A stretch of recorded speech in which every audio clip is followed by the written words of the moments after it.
Hello, my name is Mitch Van Sickle, and I decided to conduct a home energy audit in my apartment for my DSARI project. I live in the 2-bed, 2-bath unit in the Bridges apartment complex. The unit has a full kitchen and living room, and I share it with 3 other people. Total square footage comes out to 954 square feet. For reference, the floor plan is pictured at the right of your screen. For testing during this project, I used a kilowatt meter purchased from Amazon and tested the energy output of 8 frequently used items by either myself or my roommates in my apartment. I began my project by making a weekly log of the usage of 6 constant power appliances. The Xbox, toaster, Keurig, speakers, and bedroom lamp are items that my roommates and I all use. I asked them to record how much time they spent using each appliance and would combine everyone's hours at the end of the day.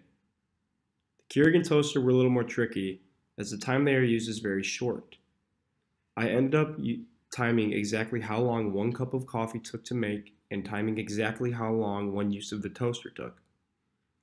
The results were 0.04 hours per cup and 0.033 hours per toaster use. Finally, I multiplied those numbers to the number each appliance was used in a day. The iPhone charger I chose to record was my own, and I recorded that by tracking how much sleep I got each night, since I only ever charge my phone when I am sleeping. I also chose to use 2 variable power appliances, the fridge and my rechargeable toothbrush. To record this data, I set my kilowatt meter to the timer setting and recorded exactly how many kilowatt hours they use in a 24-hour period. The numbers on your screen are the kilowatt hours used for each appliance in 1 full day. To figure out how much energy each appliance uses in a week, I created this chart. For the constant power appliances, I multiplied how much each item was used per week, the first column, to energy used, the third column. Something important to note is the phantom energy column, because that also plays a role in the total energy used. The only 2 appliances that recorded phantom energy were the Xbox and the Keurig. To include those numbers into my calculation, I multiplied phantom energy used by 168 because there are 168 hours in a week. I then took that number and added it on to my time used, energy used equation. Because the fridge and toothbrush charger are variable power appliances and were tested differently, I simply multiplied the results I got in the previous slide by 7. If we add up the total energy used for each of the appliances, we get 23.68 kilowatt hours per week, which adds up to 94.72 kilowatt hours per month. The picture on the right is part of our energy bill for 1 month.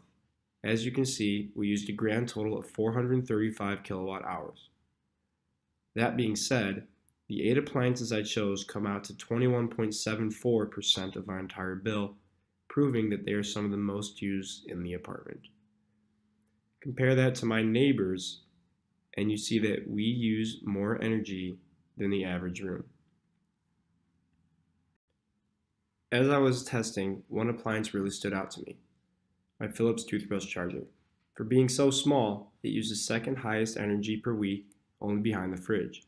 I started to do some research and I came to the conclusion that it's my fault. According to the Philips website, 1 full charge of the toothbrush lasts 28 brushes. So essentially, I have been using this as a variable power appliance by always keeping my toothbrush on the charger, while it should really be used as a constant power appliance. Charge it once, then unplug it until it runs out of battery. At the end of the day, it turned out to be a pretty eye-opening experience for me. Saving energy doesn't always have to be using less electronics. It can be as simple as unplugging chargers, gaming systems, or anything that can give off phantom energy when not using it. With this knowledge, I'm sure my roommates and I can get our monthly kilowatt hour under the neighborly average. Finally, here are my references, and thank you again for watching.